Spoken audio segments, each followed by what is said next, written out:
See, air conditioner. Hey, brother Josh. Great class. I had a question, Praise God. like about the fallen. About the what? In any way, the fallen angels. Oh, what about them? Like in any way, were they there for the giants, like the ones who like were their sons? Like, were they good parents, or did they just like leave them? After they did what they did, they got imprisoned. So they weren't. If they were around, they weren't around long because after the giants got there, God sent His good angels to imprison them. So they weren't trying to parent anyway. They weren't trying to like have any father son moments with them. They just corrupted the world. You know what I mean? Okay. Yeah, like, my fault, Isaiah. I didn't mean to interrupt, bro. Go ahead. My fault. Like then for the Giants, did they get any like special abilities, like from their parents being like gods or anything, or was they just like real big and strong?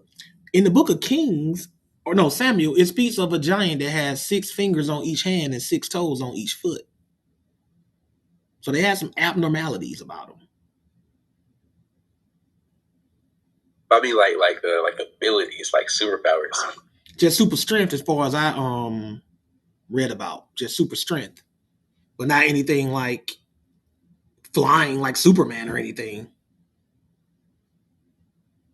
Okay, because I was thinking about like how the X-Men, they had like all types of different abilities, and they're like these mutant creatures. Right.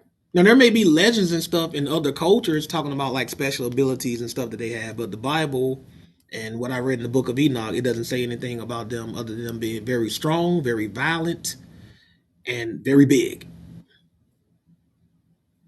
Okay. And another thing, like me and my mom, we used to be really big like fans of like horror media, but like we kind of stopped that when they got serious. I was just wondering, is it okay to like if you want to be scared or like creeped out, like for your entertainment? Well, some people try to do stuff like that. I'm numb to that stuff, by the way. Horror, even when I was a kid, it never did anything for me. I watch A Nightmare on Elm Street to laugh at Freddy Krueger. I watch Jason to make fun of the stupid people who could have easily avoided being killed by him. Right? Of course, Child's Play with Chucky, as violent as it was, that was a comedy from the very start. So I watched Child's Play to listen to the one-liners that Chucky gave. Right?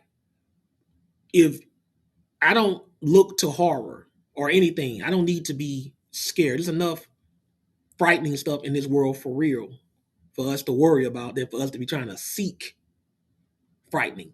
You really want to be scared? Go to the box and see a bill that says past due on it or last notice. You know what I'm saying? That's my horror right there. That's a horror movie for me. Past due, last notice. You know what I'm saying? That's all the thrill I need in my life. I don't need anything else. Lay off. You know what I'm saying? Lay off, cutbacks, downsizing. You know what I'm saying? That's my scary movie right there. You know what I'm saying? That's real fear. I don't look to horror for that. But when I do watch horror, it's more for it's not even the horror itself. It's just to analyze the stupidity. I watch movies different from a lot of people.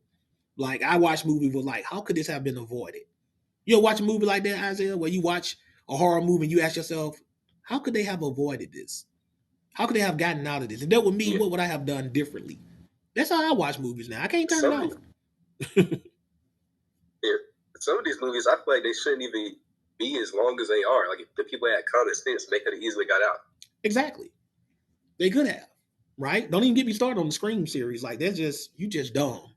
If you died in Scream, you just dumb. You follow what I'm saying? Like it was a lot of things that could have been avoided. Like, Scream wouldn't last long in the black neighborhood. You couldn't have no Ghostface in the projects. You know what I'm saying? First time he stabbed somebody, everybody looking for him. They packing. You feel me? He would have lasted in the hood. Dude walking around with a knife. That's all he got. He just got a knife. You know what I'm saying? I knew dudes in the hood with Uzis and stuff. You follow what I'm saying? You know what I'm saying? He wouldn't have lasted. It just that, and they know it too. Scream itself has acknowledged this. The Scream franchise itself has acknowledged this. They always been white suburbia when they killing these kids. You don't ever see Ghostface go in the hood. He know better than that with a knife. Literally bringing a knife fight to a gunfight. Literally. Some Ghostface. But one thing that makes Ghostface a horror that's really scary is the fact that it's based in realism for the most part. Like, you really can have a dude put on that outfit and go around murking people with nobody knowing who he is. See, that's more scary to me than a Freddy or a Jason because that's fake.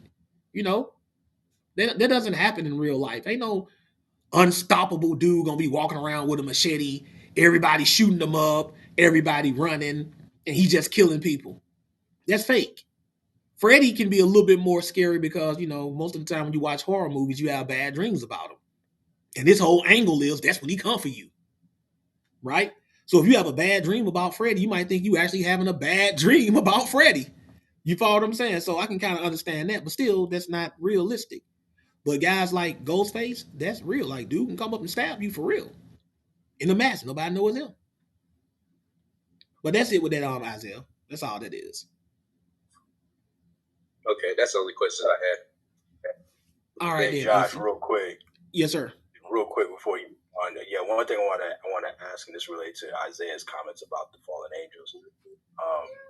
When during the time when the fallen angels were asking Enoch to go to God and see, and obtain mercy for their actions, got the sense that was long after the giants had grown up and wreaked havoc on the earth. So if that's the case, is it not reasonable to assume that they had some level of involvement in their children's lives, considering the fact that obviously they were warped and corrupted, but they clearly showed love for their children, and when their children were being wiped out amongst themselves, like they weren't like, oh well, they were actually pretty distressed and distraught as a result of it.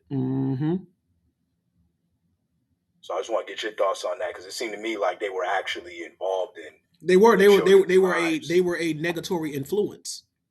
You follow what I'm saying? For sure. Because one thing we do know is that if they grew up to be violent and stuff, if the angels that fathered them were there, you could tell by the giants' actions that there was a negative influence. You follow what I'm saying? Yeah. And if they were imprisoned, the giants were still being violent, which means like genetically they were just corrupt and destined to be that way. But there's nothing in the Bible mentions any good giants. I haven't read anything about some good Nephilims or righteous Nephilim. No, not at all. They were all wicked. All wicked. They were all wicked.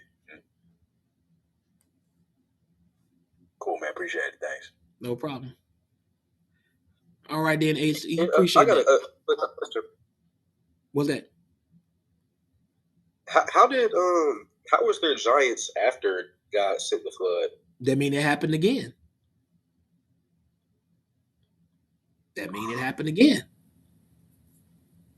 If giants come from go ahead. So, did the fallen angels know what God did to the other ones though? And if they did, why would they, proceed to sleep with women again? How could Satan convince a third of the angels to follow him, knowing God? Not really that far-fetched, is it? If you can convince a third of the angels to rebel against God, how hard is it for an angel to be like, we know what God did, we're going to still do us? Same thing with mankind. In the days of Noah, after the flood, all of mankind knew that God destroyed the first world with a flood. Nimrod comes along, and the first thing he says is, I'm mad at God for destroying our ancestors, and I'm going to build a tower so that if he ever tries to flood us again, the waters will be too high. The tower will be too high for the waters to reach.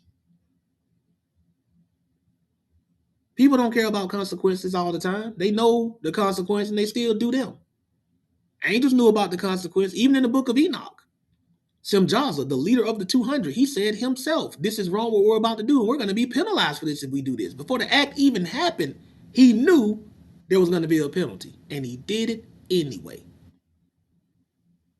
So that's why they still did it. Hey. Like were they like just like that driven by lust, or like was it out of hate for God? It don't say anything about hate for God, but the Bible defines pretty much any willful sin as a hate for God. Because when you hate God's rules, that's the same as you saying you hate God. But specifically, it says because they were just lusting. Okay. So, does that mean when Jesus came, he could have lusted if he would have sinned? Like he had the ability to lust. Yes, it tells you in the book of Hebrews, he was tempted with every temptation that man is tempted with, yet sinned not. Wow. That's crazy. Ariel is asking, did you put me down? I didn't put you down, Ariel. I didn't put you down. I didn't put him down either. You probably, Gideon didn't either. You trying to come back up? But all right, then, let me go with Roar. What's up, Roar?